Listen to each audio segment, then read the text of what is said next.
दोस्तों, आज मैं आपको बहुत प्यारी सी एक इमोशन लव स्टोरी सुनाने जा रहा हूँ। यह स्टोरी दो अलग अलग गांव में रहने वाले प्रेमियों की है, जो कि एक दूसरे से बहुत प्यार करते हैं। पर उनके इस प्रेम के बारे में इनके घर वालों को जरा भी खबर नहीं होती है। तो क्या इनके प्यार की खबर इनके घर वालों को पता चली है? और पता चलती भी है तो क्या उनके घर वाले राजी होते हैं या नहीं, या फिर वह हमेशा के लिए बिछड़ जाते हैं? ये तो आपको स्टोरी पढ़कर ही पता चलेगा। तो बिना समय जाया करते हुए आप हमारी इस emotional love story in Hindi को पढ़िए। उम्मीद करूंगा कि आपको यह स्टोरी पसंद आएगी। यह प्रेम कहानी एक छोटे से गांव में रहने वाले एक लड़के की है, जो कि अपने नजदीक के गांव में रहने वाली एक लड़की से मोहब्बत करता था। वह दोनों एक दूसरे को बहुत पसंद करते थे, पर उन्हें पता था कि उनके इस रिश्ते को उनके घर वाले कभी भी नहीं स्वीकारेंगे। लड़के का नाम अभिषेक था और लड़की नाम माधुरी।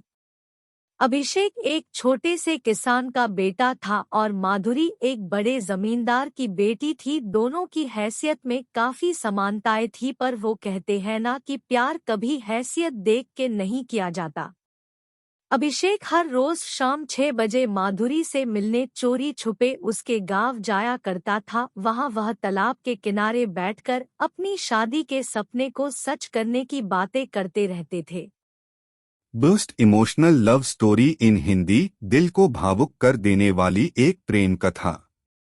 You are currently viewing burst emotional love story in Hindi, दिल को भावुक कर देने वाली एक प्रेम कथा। Post author Nitish Sundriyal. Post published April 8, 2020। Post category Hindi love stories बटा love stories. Post comments 0 comments. दोस्तों, आज मैं आपको बहुत प्यारी सी एक इमोशनल लव स्टोरी सुनाने जा रहा हूं। यह स्टोरी दो अलग अलग गांव में रहने वाले प्रेमियों की है, जो कि एक दूसरे से बहुत प्यार करते हैं, पर उनके इस प्रेम के बारे में इनके घर वालों को जरा भी खबर नहीं होती है। तो क्या इनके प्यार की खबर इनके घर वालों को पता चल रही है? और पता चलती भी हैं तो क्या उनके घर वाले राजी होते हैं या नहीं, या फिर वह हमेशा के लिए बिछड़ जाते हैं? ये तो आपको स्टोरी पढ़कर ही पता चलेगा। तो बिना समय जाया करते हुए आप हमारी इस emotional love story in Hindi को पढ़िए। उम्मीद करूंगा कि आपको यह स्टोरी पसंद आएगी। यह प्रेम कहानी एक छोटे से गांव में रहने वाले एक लड़के की है, जो कि अपने नजदीक के गांव में रहने वाली एक लड़की से मोहब्बत करता था। वह दोनों एक दूसरे को बहुत पसंद करते थे, पर उन्हें पता था कि उनके इस रिश्ते को उनके घर वाले कभी भी नहीं स्वीकारेंगे। लड़के का नाम अभिषेक था और लड़की नाम माधुरी। अभिषेक एक छोटे से किसान का बेटा था और माधुरी एक बड़े जमींदार की बेटी थी। दोनों की हैसियत में काफी समानताएं थी, पर वो कहते हैं ना कि प्यार कभी हैसियत देख के नहीं किया जाता। अभिषेक हर रोज शाम 6 बजे माधुरी से मिलने चोरी छुपे उसके गांव जाया करता था। वहां वह तालाब के किनारे बैठकर अपनी शादी के सपने को सच करने की बातें करते रहते थे। Emotional love story in Hindi vertical bar bookmark status. Best emotional love story in Hindi. चोरी छुपे मिलना उनकी मजबूरी हुआ करती थी, क्योंकि गांव में अक्सर ऐसे रिश्तों पर हमेशा सवाल खड़े उठते हैं और गांव के लोगों की हमेशा से यही चाहते हैं कि उनके बच्चों का विवाह उनकी जात बिरादरी के अंदर ही हो, ना कि उससे बाहर। और अभिषेक और माधुरी की बिरादरी भी अलग अलग थी, इसलिए उन्हें इस बात का भी डर भी सताता रहता था। यूं ही रोज रोज अभिषेक का घर से एक ही समय पर निकलना और पास के गांव में जाना उसके पिताजी को थोड़ा अजीब सा लग रहा था कि यह रोज इसी समय पर रोज क्या करने जाता है।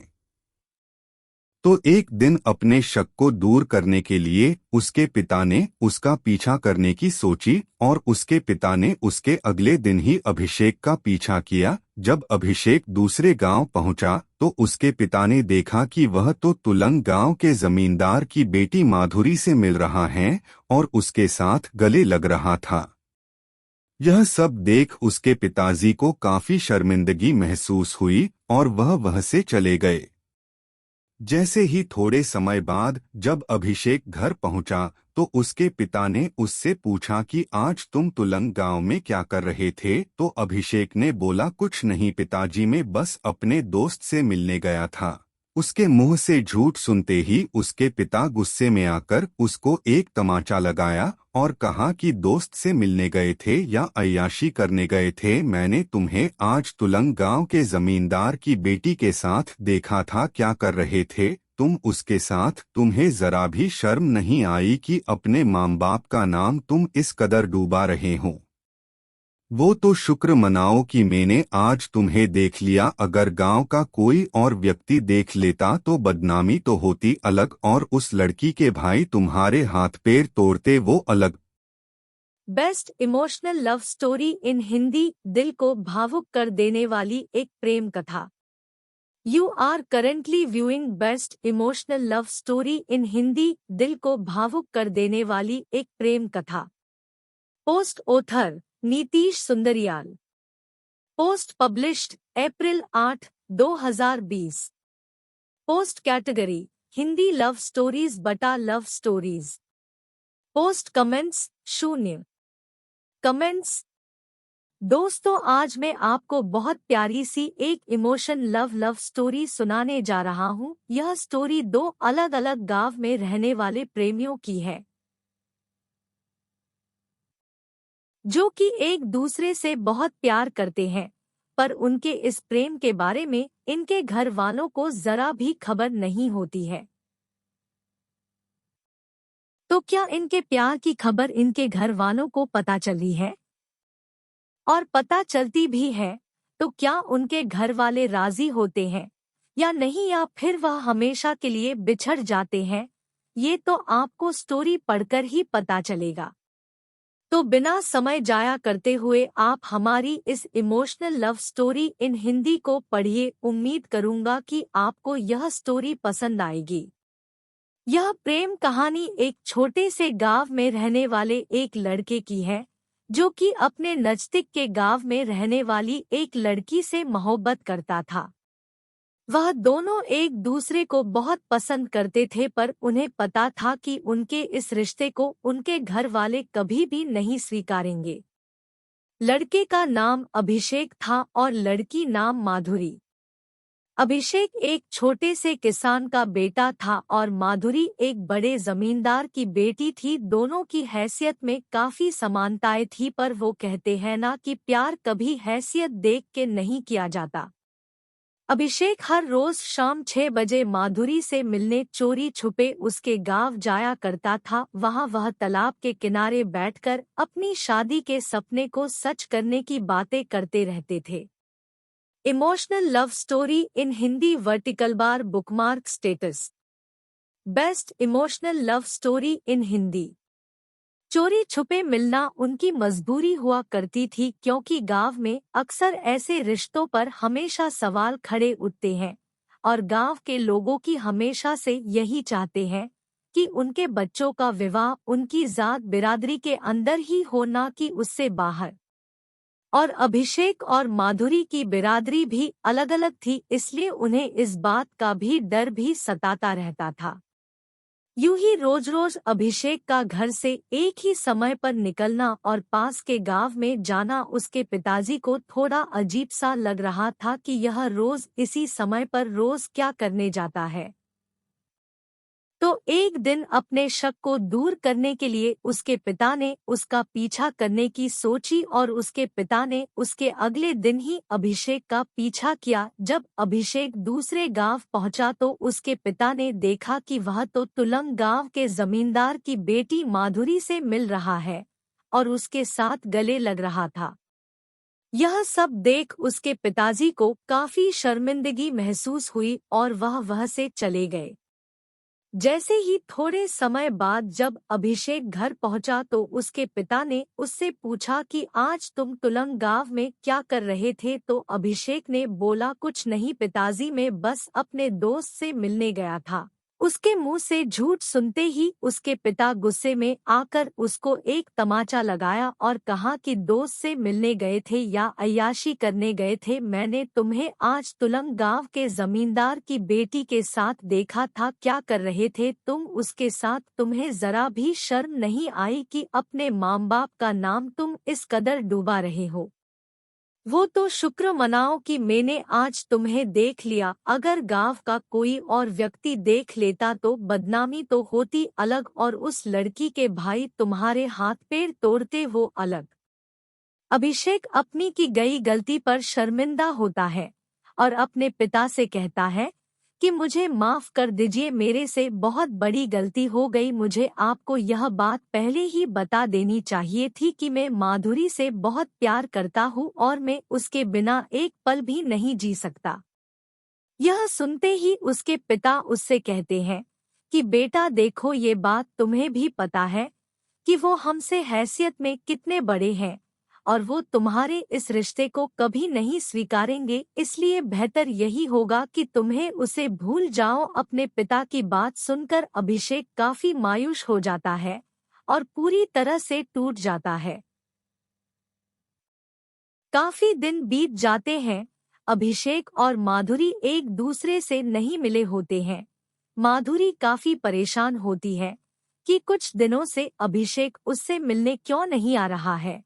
कुछ दिन और बीत जाने के बाद माधुरी को और टेंशन होने लगती है, इसलिए बात की जड़ तक पहुंचने के लिए वह अभिषेक के गांव की तरफ अभिषेक से मिलने के लिए निकल लेती है। जब वह रास्ते में चल हो रही है तो अचानक उसकी टक्कर एक लड़के से हो जाती है और वो लड़का कोई और नहीं अभिषेक ही होता है। वह उसको देखते ही उसके गले लग जाती है और रो रो कर उसका बुरा हाल हो जाता है और वह उससे कहती है कि तुम मुझसे इतने दिनों से मिलने क्यों नहीं आ रहे थे? पता है मैं कितना परेशान हो रही थी कि कहीं तुम्हें कुछ हो तो नहीं गया, पर शुक्र है कि तुम ठीक हो। इतने में अभिषेक माधुरी को चुप करता है और उसको अपनी सारी बात बता देता है कि उसके पिता ने उसको तुमसे मिलते देख लिया था और हमें एक दूसरे को भूल जाने को कहा है। इतने में माधुरी अभिषेक से कहती है कि तुम्हारा प्यार क्या इतना ही सच्चा है कि एक मुसीबत आने पे तुम हमारे प्यार को भूल जाओगे? अगर मुसीबत आई है तो हम दोनों डटकर सामना करेंगे। मैं आज ही अपने पापा से तुम्हारी बात करूंगी कि हम एक दूसरे को कितना चाहते हैं। इतने में अभिषेक माधुरी से कहता है कि नहीं, तुम ऐसा कुछ नहीं करोगी। मैं नहीं चाहता कि तुम अपने परिवार के सामने शर्मिंदा हो और उनका दिल दुखे, इसलिए बेहतर यही होगा कि अब हम एक दूसरे को भूल जाए। इतना कहकर अभिषेक वहां से चला जाता है, पर वो मन ही मन बहुत रो भी रहा होता है कि उसका इतने सालों का प्यार अब खत्म हो जाएगा। माधुरी काफी उदास होकर घर पहुंचती है, पर वह अभिषेक की बात को ना मानते हुए अपने पिता से अपने रिश्ते का खुलासा कर देती है। वह बताती है कि वो अभिषेक से कितना प्यार करती है। यह सुनकर माधुरी के पिता उस पर काफी गुस्सा होते हैं। इस बात पर नहीं कि उसने प्यार किया, बल्कि इस बात पर कि उसने एक किसान के बेटे से प्यार किया। उसके पिता कहते हैं, चाहे तुम जेते जी मर जाओ पर मैं तुम्हारी शादी उससे कभी नहीं करवाऊंगा। तुम्हें हमारी हैसियत देखकर प्यार करना चाहिए था, हमारी भी इज्जत है। अगर तुम्हारी शादी उस लड़के से होगी तो हमारी पूरे गांव में बेइज्जती हो जाएगी और यह मैं जीते जी कभी नहीं होने दूंगा। माधुरी के लाख मनाने के बावजूद भी उसके पिता उसकी बात नहीं मानते हैं और उसको एक कमरे में बंद कर देते हैं। कुछ दिन बीत जाने के बाद माधुरी के पिता उसकी शादी अपने एक दोस्त के बेटे के साथ पक्की कर देते हैं। माधुरी इस रिश्ते के लिए बिल्कुल भी तैयार नहीं थी, पर अपनी नाक कटने के डर से उसके पिता को यह फैसला मजबूरन लेना पड़ा।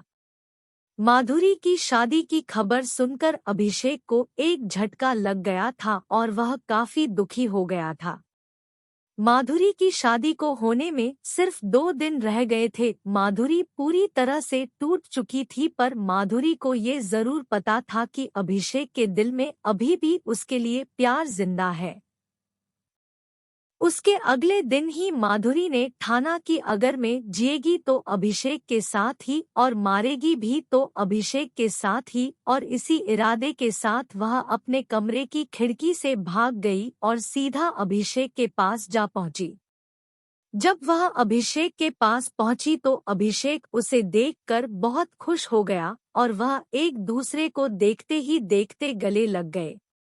फिर माधुरी ने उसे बताया कि वो सब कुछ छोड़कर उसके पास आ गई है, चाहे कैसे भी हालत हो वो उसी के साथ जीना और मरना चाहती है। उसकी ये बातें सुनकर अभिषेक भी काफी इमोशन हो गया और उसने भी उसको जीने से लेकर मरने तक का साथ निभाने का वचन दिया। इतने में माधुरी के घर वाले देखते हैं कि माधुरी घर पर नहीं है, वह घर से भाग गई है। इतने में उसके पिता का शक सीधे अभिषेक पर जाता है कि वो उसी के घर भागी होगी, इसलिए अपना वक्त जाया ना करते हुए उसके पिता अपने आदमियों के साथ सीधा अभिषेक के घर की तरफ निकलते हैं। जितने में अभिषेक और माधुरी वहां से कहीं दूर जाने की सोच रहे होते हैं, इतने में माधुरी के पिता वहां पहुंच जाते हैं और उसको वहां ही ले ही जा रहे होते हैं कि इतने में अभिषेक माधुरी के पिता से प्रार्थना करता है कि हमें अलग मत करिए, हम एक दूसरे के बिना नहीं रह सकते। पर माधुरी के पिता उसकी एक बात भी नहीं सुनते और उसकी गोली मारकर हत्या कर देते हैं। यह सोचकर कि अब ये लड़का ही नहीं रहेगा तो माधुरी भी अब कहीं नहीं जाएगी और उनकी गांव में बेइज्जती होने से भी बच जाएगी। अभिषेक अब मर चुका था और अगले दिन माधुरी की शादी होनी थी, पर माधुरी इस शादी के लिए बिल्कुल तैयार नहीं थी, बल्कि वह तो अब अभिषेक के गम में डूब में चुकी थी और उसने यह वचन लिया था अगर जिएगी तो अभिषेक के लिए ही और मरेगी तो अभिषेक के लिए ही। अब शादी होने में सिर्फ कुछ ही समय रह गए थे, पर माधुरी अभी तक तैयार नहीं हुई थी। यही गम में सोचते सोचते अचानक उसकी नज़र चूहे मारने वाली दवाई पर पड़ती है और बिना सोचे वह दवाई उस रैट पॉन को उठा लेती है और उसे खा लेती है, यह सोचकर कि अब जीते जी तो वह उसकी ना हो सकी, पर अब मरकर तो उसकी हो सकती है। और उसके कुछ पल बाद ही माधुरी की मौत हो जाती है।